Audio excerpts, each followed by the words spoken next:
Fechou. Boa tarde novamente, pessoal. Vamos iniciar então a nossa aula aqui da cadeira de certificações. Para quem não lembra, a gente estava falando sobre os participantes do mercado do Sistema Financeiro Nacional.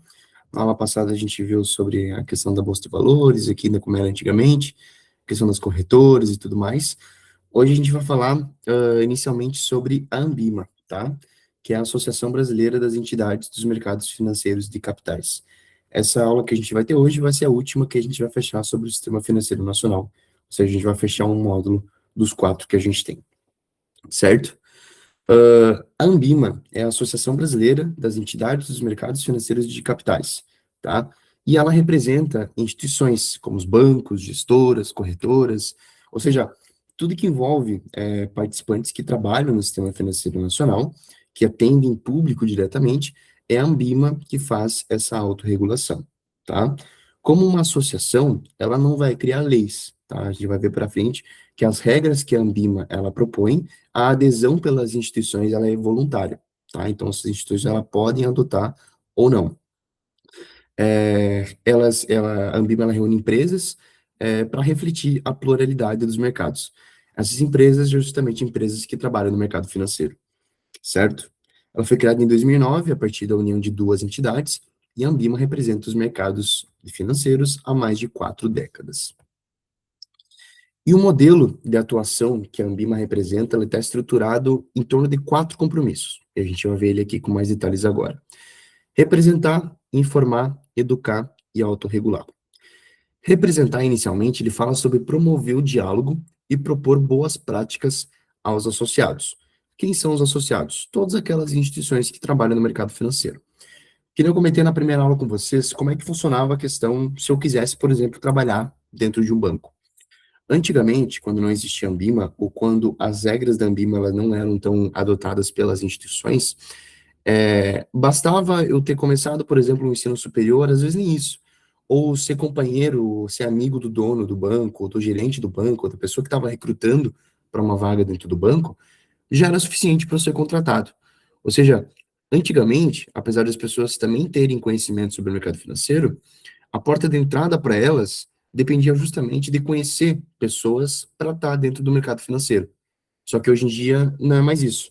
Hoje em dia, tanto os bancos quanto as pessoas, ou seja, a população que procura produtos financeiros, exige que os profissionais que trabalham dentro de bancos, eles sejam certificados justamente para ter esse conhecimento para atender elas. Quando a gente trata sobre o mercado financeiro, trata com o dinheiro das pessoas, é uma questão tão importante, uma questão tão que precisa de tanta responsabilidade, que o mínimo que a pessoa espera, que a população espera, é que o profissional que esteja me atendendo, ele realmente saiba o que está fazendo, realmente saiba o que está me propondo e o que está me oferecendo.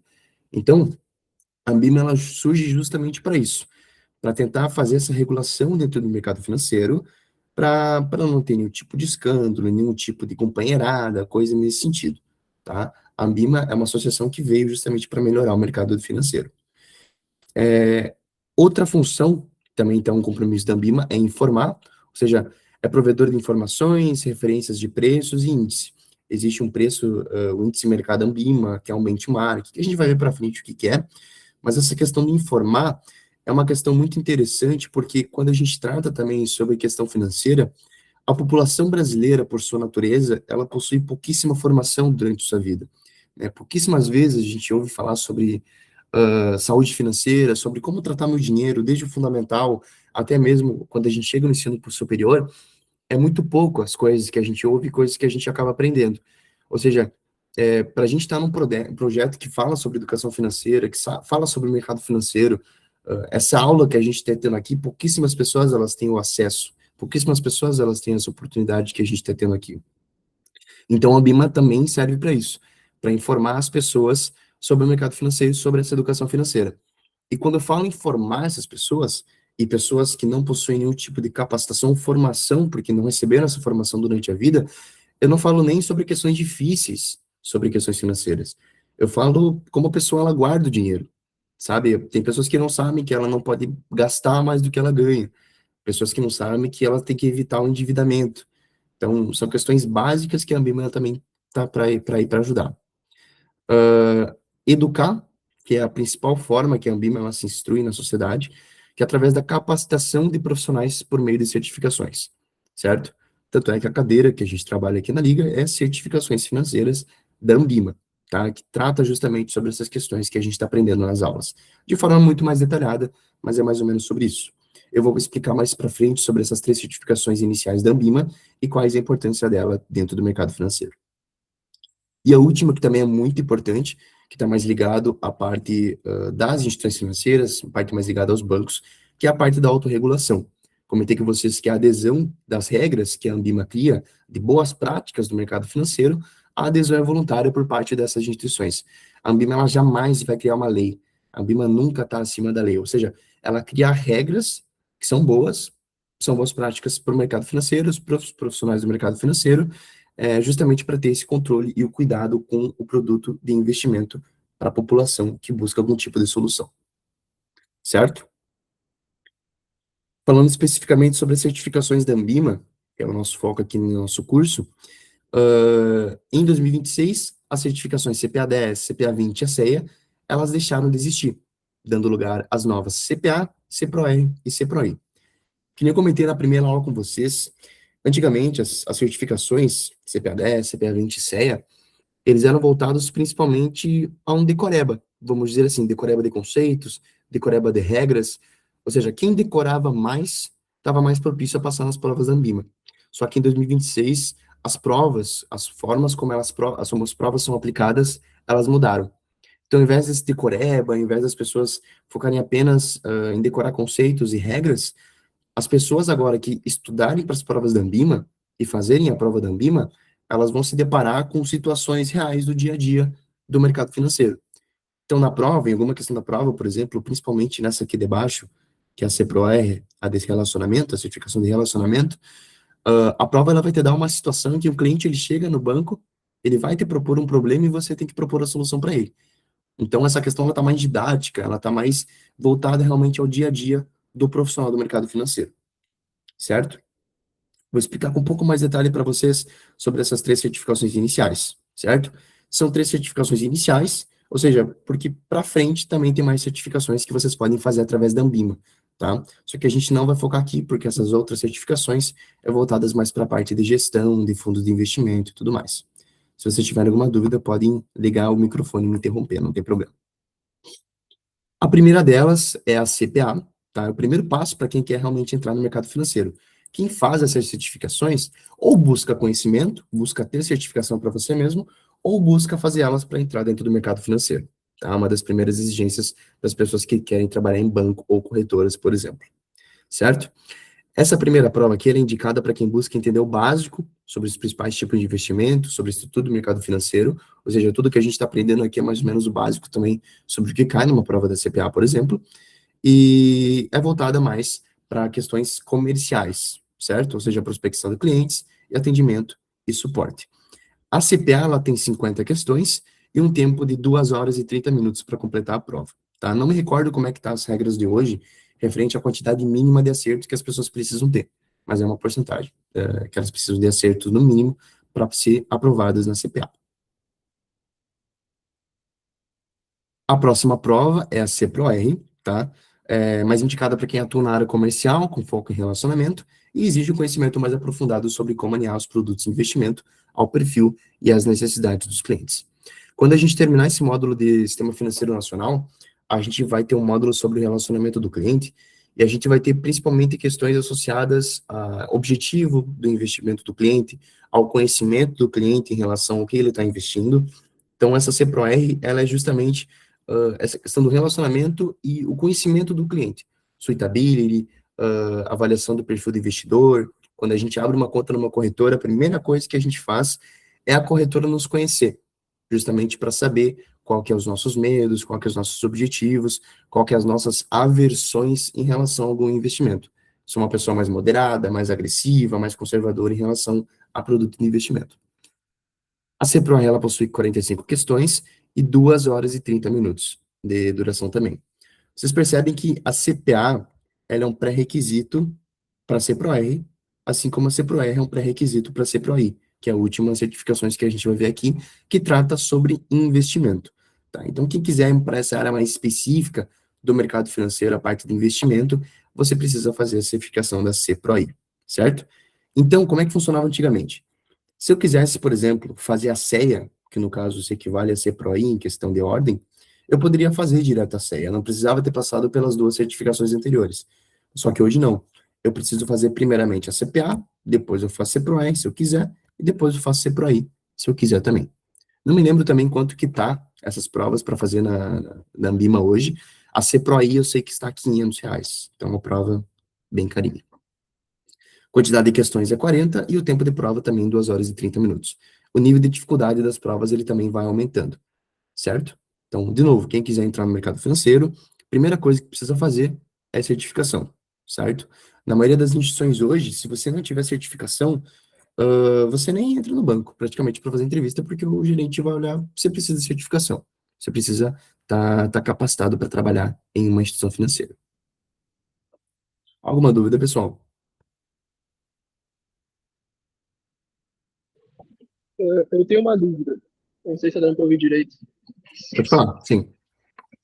Queria saber, por exemplo, para trabalhar em bancos, tem que ter a certificação. Se já vai trabalhar isso, né? Vai trabalhar no banco, quer dizer que tu vai trabalhar no mercado financeiro direto. Não entendi o teu final da tua questão. Tu falou só para trabalhar em banco, tem que ter certificação, pode repetir, por favor? Se eu passei na CPA e eu fui trabalhar em um banco, uma CPA não garante que eu vá trabalhar direto no mercado financeiro, certo? Exato. Assim como você vai em qualquer empresa entregar currículo, você vai precisar passar por uma entrevista de emprego. Quando eu digo que os profissionais que eles querem trabalhar no mercado financeiro não podem nem entrar numa instituição sem ter certificação, eu digo que essas pessoas, esses currículos, eles já são descartados. E quando eu estou dentro da instituição, eu posso, muitas delas, a maioria delas pequenas, ou que talvez não tenham tanta concorrência, isso acontece principalmente em cidades menores, com a CPA eu já estou apto, por exemplo, sabe? Eu já estou, já é uma coisa que pouquíssimas pessoas têm naquela cidade, por exemplo. Quando eu não tenho concorrência, o mínimo já vale, já compensa, eu já estou dentro da instituição com a CPA, só que eu preciso passar por uma entrevista de emprego também. E dentro do banco eu posso continuar fazendo certificações, não tenho limite. Pode falar, Paulo. E aquela certificação de autônomo que não é da Anbima, se eu não me engano, Ancordia, se eu não me engano, para ser Sim. autônomo, precisa fazer essa daí ou pode fazer ela direto? Não. A Ancor, a prova da Ancor, acho que você já deve ter visto com a formação do João, se eu não me engano, que ele foi fazer uma fala com vocês. Ele é um assessor de investimento, e para ser assessor de investimento, precisa da certificação da Ancor. Só que a Ancor, ela também é uma prova de certificação, só que ela não é da Ambima, tá? Não me recordo qual que é a instituição que ela promove essa prova, mas ela é totalmente separada da Ambima. Então, a Ancor, se eu quiser, por exemplo, estudar agora e passar na prova, beleza. Sou certificado da Ancor. Aí ela, a Ancor, no caso, ela te dá o direito também de ser autônomo, né? A Sim. certificação da Anbima não dá esse direito, certo? Você precisa ainda, é, no caso, em nome de uma instituição financeira, certo? Essas três primeiras certificações, exatamente. Eu não tenho essa questão de ser autônomo. Eu posso ter a certificação e não estar trabalhando num banco, só que a Ambima, ela oferece pelo menos mais três certificações que é acima dessas aí, tá? Só que não é pré-requisito, tá? É a CGA, CGE e mais uma outra que eu esqueci o nome agora. Mas essas três outras certificações, elas dizem respeito à gestão de fundo de investimento, que é justamente isso que o Paulo falou, dessas pessoas que são autônomas, tá? Então, por exemplo, se eu quiser ser um gestor de fundo de investimento, as pessoas, elas vão colocar dinheiro em um fundo de investimento e eu, como gestor, vou cuidar do dinheiro dessas pessoas aplicando dinheiro em alguns ativos, tá? Eu vou explicar mais para frente o que é um fundo de investimento para vocês. A partir dessas certificações da Ambima, para a questão autônoma que o Paulo falou, eu posso tirar essas certificações e ser um gestor. Só que para tirar essas certificações de gestão, eu não preciso necessariamente passar nessas três primeiras da Ambima. As certificações que mudaram do ano passado para essa são essas três primeiras aí.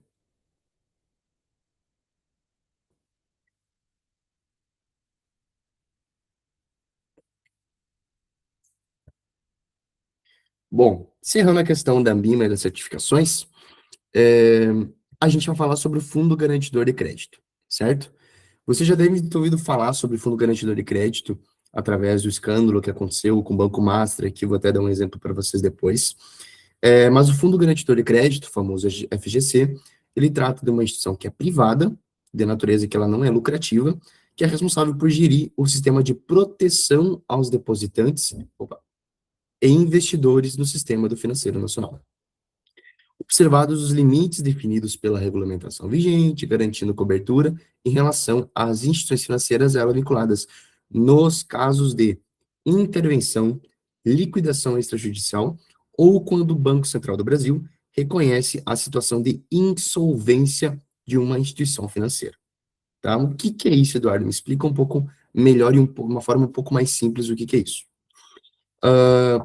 No caso do Banco Master, pessoas que tiveram o seu dinheiro investido no Banco Master, elas não perderam totalmente os seus investimentos. Por quê?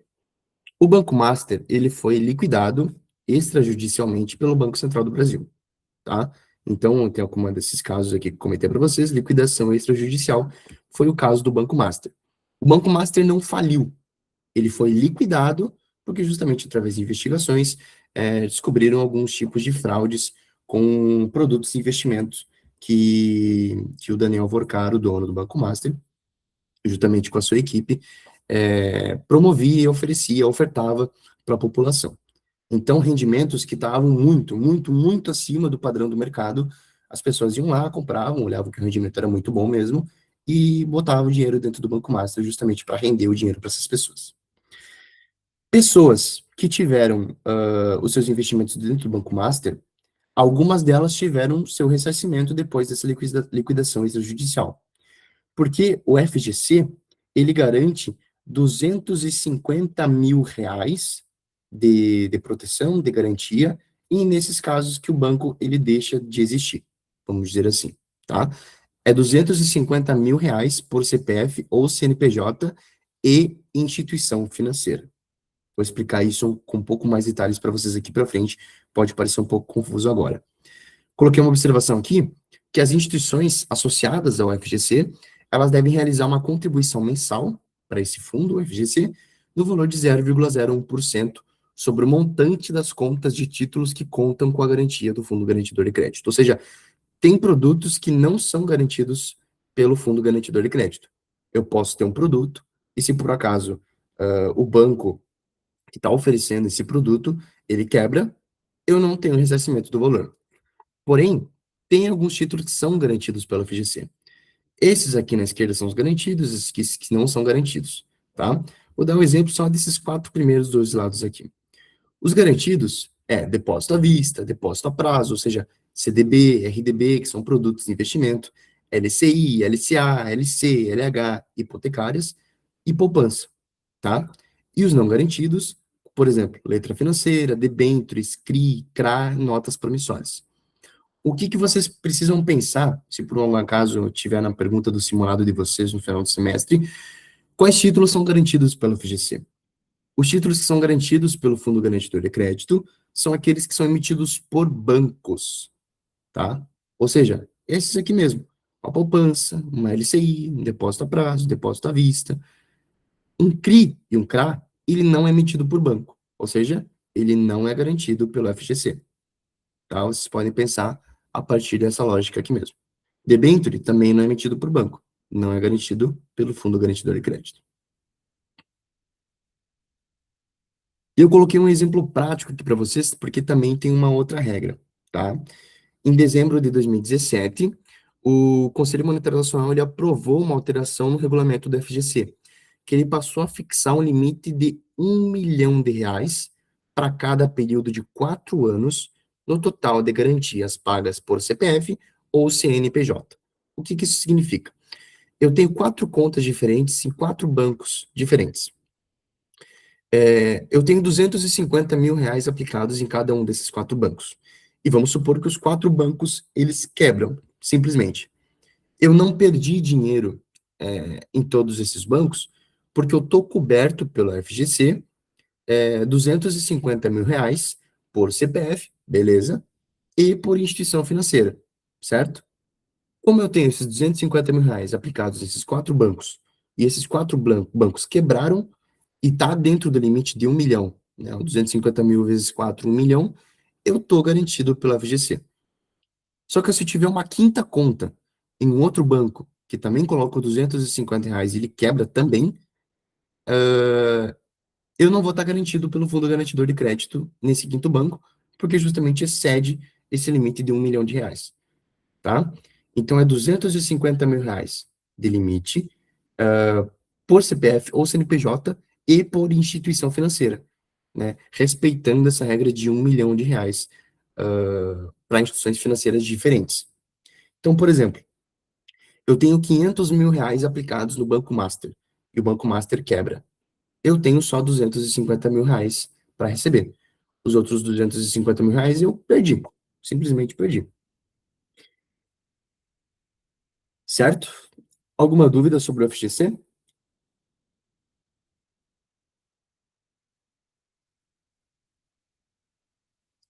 Fechou. A partir de agora, os conteúdos eles vão ficar um pouquinho mais complicadinhos, tem alguns termos mais técnicos, mas eu vou tentando explicar para vocês de uma maneira mais simples. Tá? Vou passar rapidamente aqui sobre o sistema de pagamentos brasileiro. Vou focar mais nessa parte da sistema de liquidação e custódia, ou seja, toda essa parte de pagamentos que a gente faz, quando a gente vai no mercado, vai numa farmácia, vai no posto de gasolina, toda a parte de processamento e pela liquidação. O que é liquidação? É o fechamento de alguma coisa, é o fechamento do pagamento, tá? É feito através do sistema de pagamentos brasileiro, tá? Então, por exemplo, compensação, liquidação de ordens eletrônicas de débito e de crédito, compensação de cheques, ou seja, finalizar um pagamento é tudo pelo sistema de pagamentos brasileiro.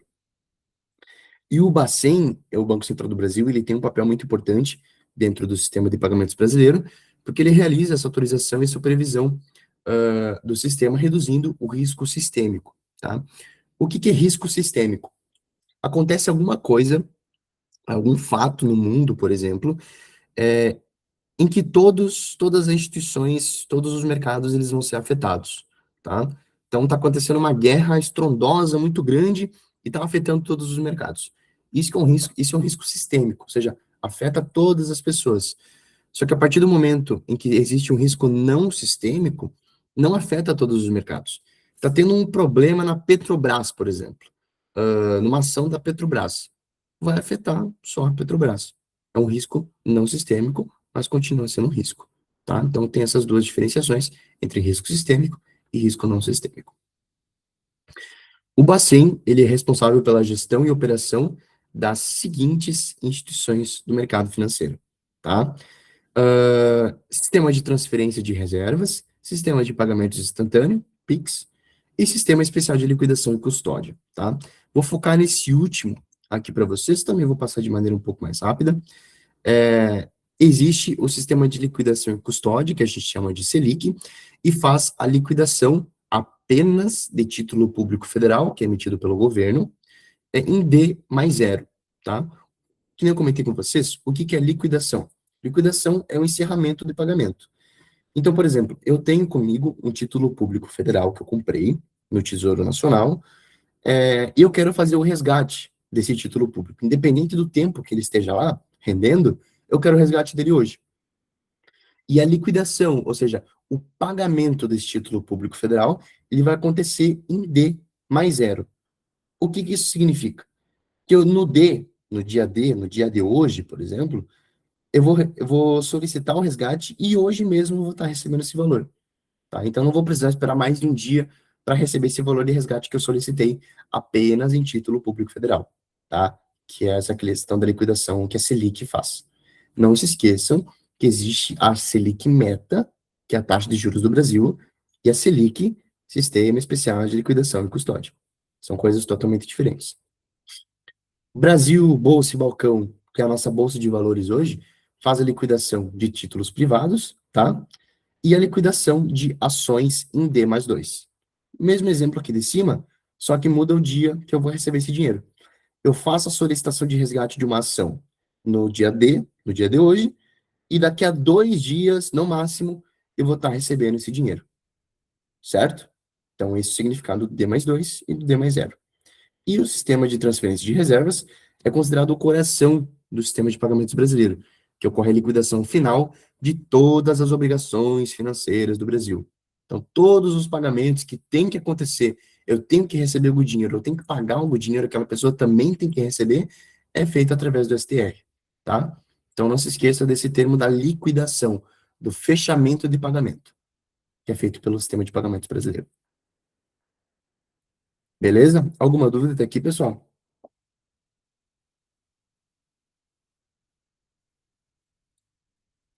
Fechou.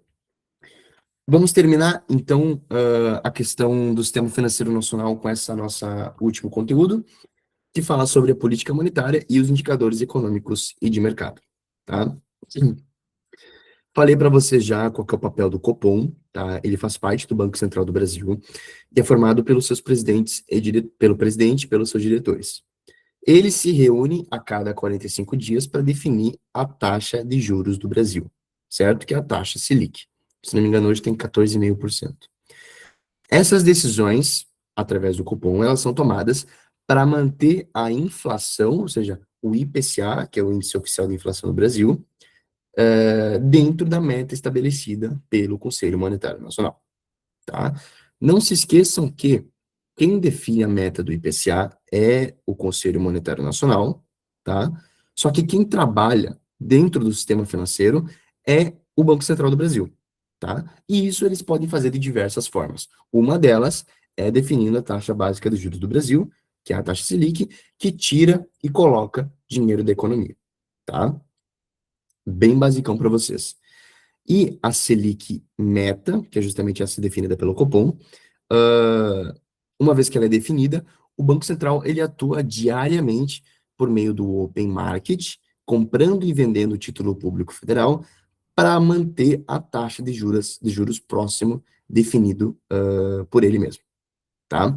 Tem uma margem de erro de 1,5% que o Banco Central ele aceita através dessas questões que o Banco Central do Brasil faz através do Open Market, tá? Então, passou de 1,5% da meta estabelecida pelo Copom, já tem alguma coisa errada. Já tem alguma coisa que não está certo. Certo?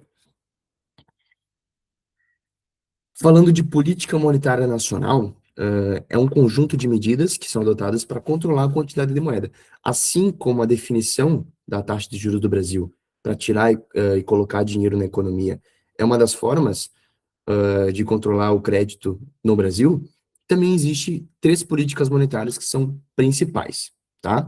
Antes de conhecer as 3, é importante lembrar de novo que o Conselho Monetário Nacional, como um órgão normativo, o órgão deliberativo máximo do sistema financeiro nacional, ele fixa as diretrizes da política monetária do Brasil. Ou seja, ele fixa as regras. Só que, de novo, quem vai trabalhar para fazer essas regras é o Banco Central do Brasil, tá? Que ele realiza essas operações e executa a política monetária nacional. Existem 3 principais, tá? Depósito compulsório, o open market e a taxa de redesconto. Qualquer dúvida, pessoal, vocês podem me pedir, tá? Vamos lá. O depósito compulsório, tá? Coloquei essa imagem aqui para vocês como um exemplo para ilustrar como é que funciona isso. Vocês podem perceber aqui que tem essa pessoa, que ela está com o dinheiro dela, e ela possui R$ 100. E ela quer colocar o dinheiro dela dentro de um banco, dentro da instituição financeira. Só que o banco, ele é obrigado a deixar parte desse depósito realizado pelo cidadão dentro do Banco Central do Brasil, tá? Aqui nesse exemplo, a alíquota, ou seja, a porcentagem de juros, ela está em 20%. Os juros, no caso, cobrado pelo Banco Central do Brasil dentro desses R$ 100 colocados pelas pessoas. R$ 100 também é um exemplo de valor, pode ser qualquer um. Tá? O que importa é justamente essa porcentagem, que também é um exemplo que eu coloquei aqui, não que seja assim hoje em dia. Então, de novo, as pessoas elas colocam o dinheiro depositado no banco, nesse caso aqui foi R$ 100, E o Banco Central ele tem que recolher porcentagem desse valor depositado no banco para deixar guardado nos cofres do Banco Central do Brasil, tá? É como uma forma de segurança, também de proteger o sistema financeiro nacional, mas principalmente controlar a questão de crédito e circulação da moeda no Brasil. Como é que isso acontece? Daqui desse depósito compulsório vai sair o efeito multiplicador do crédito, que é a criação de moeda pelos bancos comerciais. Como é que isso funciona? Nas aulas passadas a gente viu a carteira de bancos comerciais, bancos de investimentos. A gente vai falar especificamente sobre os bancos comerciais. Os bancos comerciais são aqueles que disponibilizam o crédito para as pessoas. Não estou especificando qual que é o crédito, tá? Só estou especificando que ele disponibiliza crédito para as pessoas, seja pessoa física ou seja pessoa jurídica. Nesse exemplo aqui embaixo, quando a pessoa ela depositou R$ 100 e 20% desses R$ 100 foi para o Banco Central do Brasil, sobrou apenas R$ 80 para o banco emprestar para as pessoas. Nesse caso aqui, essa loja pediu um dinheiro emprestado para o banco. Pediu esses R$ 80 emprestado. Só que em vez de 100 que o banco recebeu, ele vai estar emprestando 80 porque é justamente o que ele tem depois que é retido esse valor de 20% do depósito inicial. Tá? Então, a instituição financeira, ela disponibiliza o crédito de R$ 80 para o banco. O banco também tem seus compromissos, vai pagar essa banca aqui, por exemplo, vai pagar os mesmos R$ 80. Essa banca vai pagar esse PET com os mesmos R$ 80, e o PET vai voltar para essa pessoa, por algum motivo, esse valor de R$ 80. Percebam que é o mesmo dinheiro, é a mesma nota de valor, vamos dizer assim. E esse dinheiro voltou para a pessoa. E essa pessoa, em vez de 100, ela vai ter 80. Só que, no momento que ela for depositar de novo esses R$ 80 dentro do banco, o banco também vai ter que deixar 20% desse depósito e começa a distribuir apenas R$ 64 para as pessoas. Isso é o efeito multiplicador de crédito que é criado pelos bancos comerciais. A partir do momento que existe um depósito que é compulsório, que é obrigado os bancos deixarem do Banco Central do Brasil, o Banco Central do Brasil ele pode diminuir, como pode aumentar essa porcentagem, justamente para controlar a circulação da moeda no Brasil. E existe essa relação que é inversamente proporcional. Quando eu aumentar a alíquota do depósito compulsório, quando eu aumentar essa porcentagem aqui, mais dinheiro os bancos vão ter que deixar, menos o banco vai emprestar para as pessoas, ou seja, menos liquidez, menos dinheiro em circulação, tá? É justamente isso para que serve o depósito compulsório. A outra estratégia de política monetária nacional, feita pelo Conselho Monetário Nacional, só que é feita, trabalhada pelo Banco Central do Brasil, é através de venda e compra de títulos públicos federais, tá? O Banco Central do Brasil, assim como as instituições financeiras, também têm os seus títulos de título público, tá? Elas também têm dinheiro com elas rendendo através desses títulos, tá? E o Banco Central do Brasil, ele pode tirar e colocar dinheiro na economia através desse open market. Como que ele faz isso? A partir do momento que o Banco Central do Brasil, ele vende um título público federal para a instituição financeira quer render aquele dinheiro para ela. Está saindo dinheiro do banco para o Banco Central do Brasil justamente por esse pagamento do título público federal. Então, está entrando o título público federal para o banco, e o banco está pagando por esse título para o Banco Central do Brasil. A partir do momento que sai dinheiro do banco, essa instituição financeira aqui debaixo, é menos crédito para as pessoas, certo? É essa a lógica que funciona. Só que, a partir do momento que o Banco Central do Brasil ele compra algum título público federal do banco, quem está dando dinheiro para o banco é o Banco Central do Brasil. Ele está comprando, ele está dando dinheiro. Então, eu quero meu título público federal, só que em troca eu vou te dar o valor que esse título público federal vale. A partir do momento que o Banco Central ele compra do banco, aumenta seu crédito, porque o banco ele está com mais dinheiro, certo? Por isso que eu coloquei essas relações aqui que são proporcionais, certo? Quando o Banco Central do Brasil ele compra título público, aumenta-se a liquidez, ou seja, a disponibilidade de crédito, e o PIB, Produto Interno Bruto do Brasil, ele também aumenta, porque as pessoas também estão consumindo mais. Só que a partir do momento que sai dinheiro do banco, ou seja, Bradesco, Itaú, Sicredi, enfim, qualquer banco, quando ele compra título público do Banco Central, tira-se dinheiro do banco e diminui-se o crédito para as pessoas. Ou seja, diminui a liquidez, diminui o consumo, diminuindo o PIB. Certo? Alguma dúvida daqui, pessoal?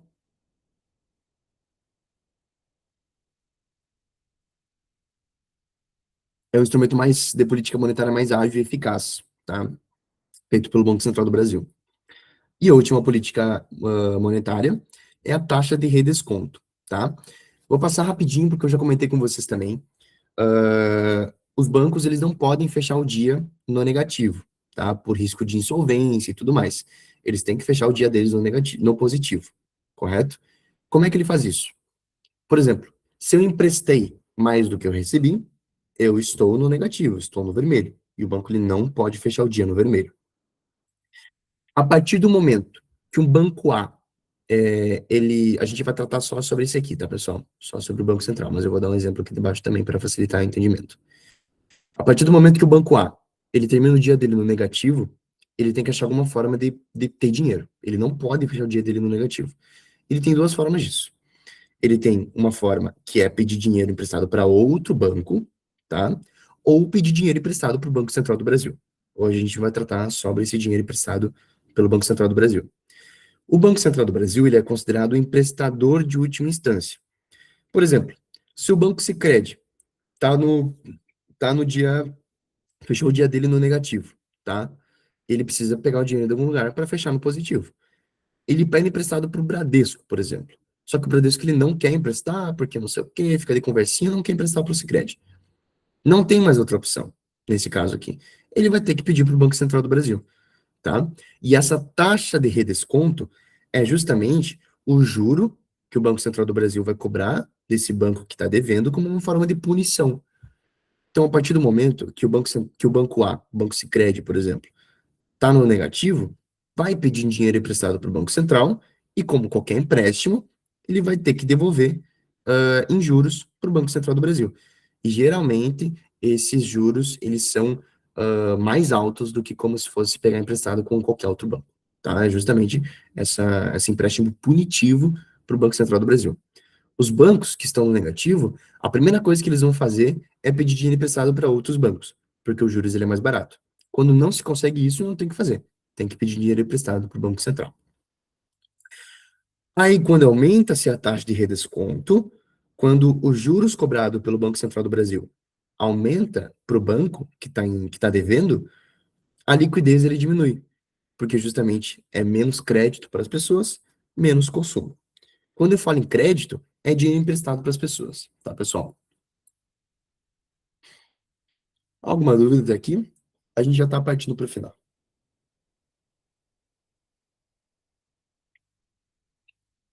E a taxa de redesconto é definida pelo Banco Central também, certo? Vou passar rapidamente sobre as questões das operações compromissadas, tá? A Selic Over, mais uma Selic que vocês estão vendo aqui. Não confunda com as outras duas que a gente já viu, tá?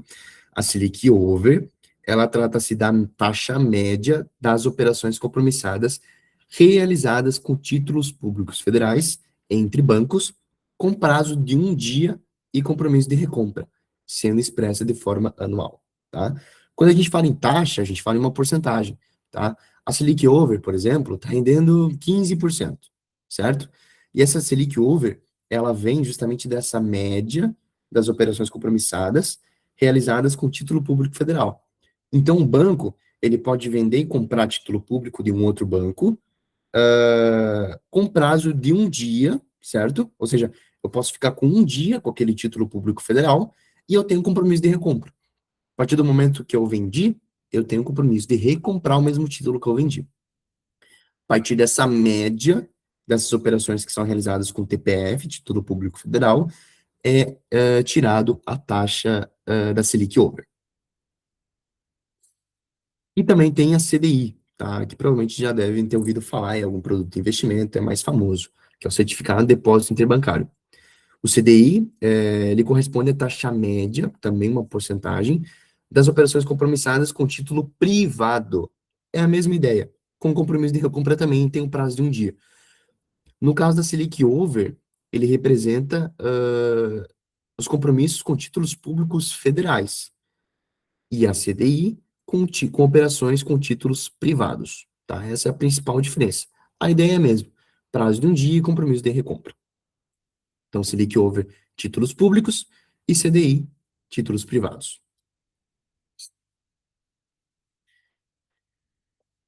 Falando sobre produto interno bruto, para quem faz economia, até administração, contábeis também já deve ter ouvido falar, ou enfim, noticiar alguma coisa nesse sentido, é a soma de todos os bens e serviços finais que são produzidos na economia durante determinado período de tempo a preços de mercado. Tá? Vou explicar isso um pouco mais para frente no próximo slide, mas essa aqui é a fórmula do PIB, tá, pessoal? A gente tem aqui o C, que seria o consumo das pessoas, tá? Os investimentos que estão acontecendo, os gastos do governo e o saldo da balança comercial, que seria a exportação menos importação, certo? Vocês percebam que é tudo soma, é tudo mais aqui, menos aqui no X menos M, porque é justamente onde a gente vai poder ter alguma dimensão em que o PIB ele pode aumentar ou diminuir, certo? Vou explicar isso com um pouco mais de detalhe para vocês. É a soma de todos os bens e serviços finais, certo? A partir do momento que eu estou, por exemplo, importando, ou seja, pegando produto de fora, eu estou tirando meu dinheiro do Brasil para pegar um produto de fora, seja commodity, seja soja, carne, qualquer outra coisa, estou tirando meu dinheiro do Brasil para comprar um produto de fora, a minha importação ela aumenta e o meu PIB ele diminui, certo? Só que a partir do momento que eu estou exportando, estou vendendo mais para fora e está entrando dinheiro de fora para cá, o meu PIB ele aumenta, certo? Porque justamente eu estou vendendo mais do que gastando. Eu vou dar um exemplo aqui para vocês sobre uma receita de um pão caseiro fofinho, tá? Um pão caseiro fofinho, ele vai 1 quilo, vai 5 colheres de açúcar, 400 ml de leite, uma colherinha de chá de sal, um ovo, 3 colheres de leite em pó e 2 colheres de margarina. Não sei se tem mais algum outro tipo de produto que vai num pão caseiro, até porque eu não sei fazer pão caseiro, mas o que eu quero dizer isso com vocês? Que o PIB, ele vai contar a soma de todos os bens e serviços finais. Esses ingredientes aqui do pão, eles não são contabilizados dentro do cálculo final do PIB, porque eles são produtos intermediários. O que conta no cálculo final do PIB, na soma, é o pão, é o produto final, é o pão caseiro. Não necessariamente que um produto intermediário ele não possa ser um produto final, tá? Ele pode ser também. Só que para a conta do PIB a gente considera apenas produtos e serviços finais, certo? E a preço de mercado, ou seja, a preço que ele está sendo vendido, que ele está custando hoje. Beleza? Qual que é a relação do PIB com o mercado financeiro? Quando o PIB está em alta, ele tende a indicar que uma economia está aquecida, as pessoas elas estão consumindo mais, a economia está boa. Quando o PIB está em queda, diz que, na maioria das vezes, é um sinal de desaceleração econômica ou recessão. Tá? Isso impacta diretamente os juros, ou seja, o acesso ao crédito, impacta a inflação, o aumento generalizado dos preços, resultado das empresas e etc. Como último slide da aula de hoje, você sabe muito bem que o IPCA é o índice oficial de inflação do Brasil. Tá? Ele é medido e calculado pelo IBGE, só que a meta de inflação é definida pelo Conselho Monetário Nacional. Tá? Mas também existem outros índices de inflação. Tá? Vou explicar rapidamente aqui para vocês. Tá? O que vai mudar desses 3 índices de inflação aqui, o IGPDI, o IGP-10 e o IGPM, é justamente a data de apuração, tá?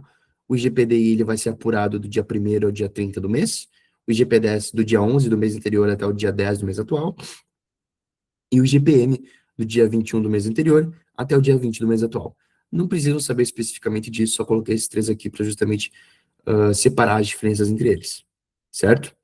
O índice geral de preços ao mercado, que é justamente esse GPM, GPDI e GP10, é composto por essas porcentagens aqui, tá? Esses aqui pode ser cobrado em algum momento para vocês. 60% é através de índice de preços ao atacado, tá? Não precisa saber especificamente do que se trata cada um deles, somente a porcentagem de cada um. 30% do índice de preço ao consumidor e 10% de índice nacional de construção civil. Esse índice geral de preços ao mercado também é um índice de inflação, que eu comentei para vocês, só que ele não é oficial do Brasil, tá?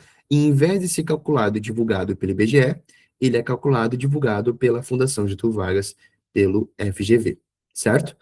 Enquanto o IPCA, deixa eu voltar aqui um pouquinho. Enquanto o IPCA, ele é um índice de indústria e agricultura, tá? Ele vai medir principalmente esses dois setores, é um índice varejista.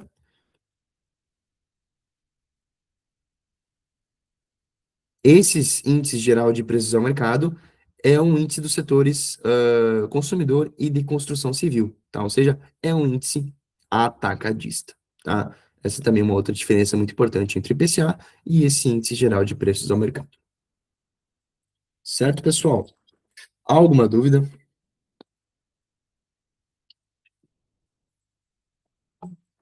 Entendemos um pouco mais a aula de hoje, mas já conseguimos encerrar a questão do sistema financeiro nacional, certo?